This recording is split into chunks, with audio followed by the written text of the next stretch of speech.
آج وہ بابا جی ساتھ والے گھر میں آئے ہیں۔ وہ 2 ماہ پہلے سامنے والے گھر میں آئے تھے اور ان آنٹی کے بیٹے کو ساتھ لے گئے تھے۔ آنٹی بہت روئی تھی، چلائی تھی، مگر انہوں نے ایک نہ مانی تھی۔ انہوں نے کہا تھا اس کا دانا پانی یہاں سے اٹھ چکا ہے۔ اس دن بین ڈالے گئے تھے، سر پیٹے گئے تھے۔ ہمارے گھر میں سوگ کا سما تھا۔ میں نے تو 2 دن تک کھانا نہیں کھایا تھا۔ میں جب سامنے والے گھر میں گئی تھی تو میں نے ان سے پوچھا تھا، آپ انہیں کہاں لے کر جا رہے ہیں؟ اگلے سفر پر۔ اس کا اگلا سفر میرے ساتھ ہے۔ انہوں نے کہا۔ وہ بہت خوفناک تھے، میرے تو الفاظ حلق میں رک جاتے تھے۔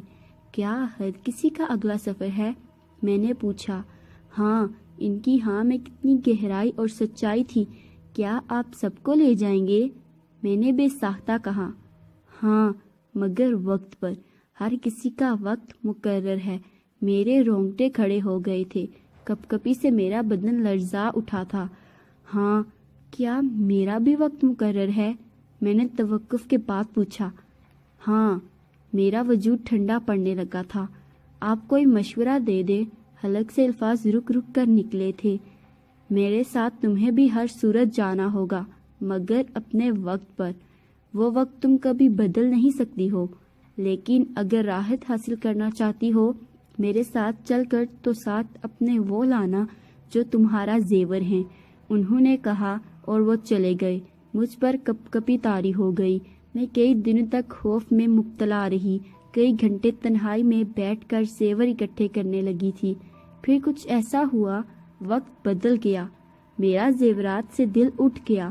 میں پھر سے جینے لگی، اسی طرح عیش و عشرت میں، امنگو ترنگو میں۔ مجھے خیال ہی نہ رہا تھا۔ پھر ایک دن میں اکیلی بیٹھی تھی تو سب کہنے لگے، چپ ہو جاؤ، بابا جی کسی کو لینے آ گئے ہیں، کیونکہ مسجد سے بار بار آوازیں آ رہی تھی کہ بابا جی فلاں آدمی کو لینے آئے ہیں۔ کچھ دیر مجھ پر بھی کپ کپی طاری ہوئی، پھر سے میں کام میں مصروف ہو گئی۔ مجھے خیال ہی نہ رہا انہوں نے مجھے بھی لے جانا ہے۔ میں نے سوچا ہی نہیں، دنیا کی خواہشات کی دلدل میں دستی ہی چلتی جا رہی تھی۔ نفس کی غلامی سے مجھے چین ملنے لگا تھا۔ اس نے مجھے اپنا کتا بنا لیا تھا۔ میں نفس کے پاؤں دن رات چاٹتی رہی۔ انسان جتنا امیر ہوگا اتنا ہی زیادہ گرا ہوا نفس کا غلام ہوگا۔ میں بھی وہی کرتی رہی جو نفس کہتا رہا۔ وہ کہتا چلو، میں چل پڑتی۔ وہ کہتا رکو، میں رک جاتی۔ وہ کہتا بیٹھو، میں بیٹھ جاتی۔ حتیٰ کہ میں کھانا بھی نفس کی مرضی سے کھاتی نہیں تو بھوکی رہتی۔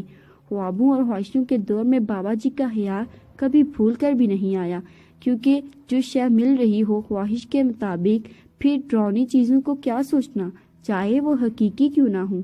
آج صبح سویرے میں سو رہی تھی تو مجھے رونے پیٹنے کی آوازیں آنے لگی، تو میں بھی بھاگی بھاگی باہر نکلی۔ میں کہوں جانے کیا ہو گیا؟ پوچھنے پر پتا چلا ساتھ والے گھر میں وہی بابا جی آئے ہیں، ان کی جوان بیٹی کو لے جا رہے ہیں۔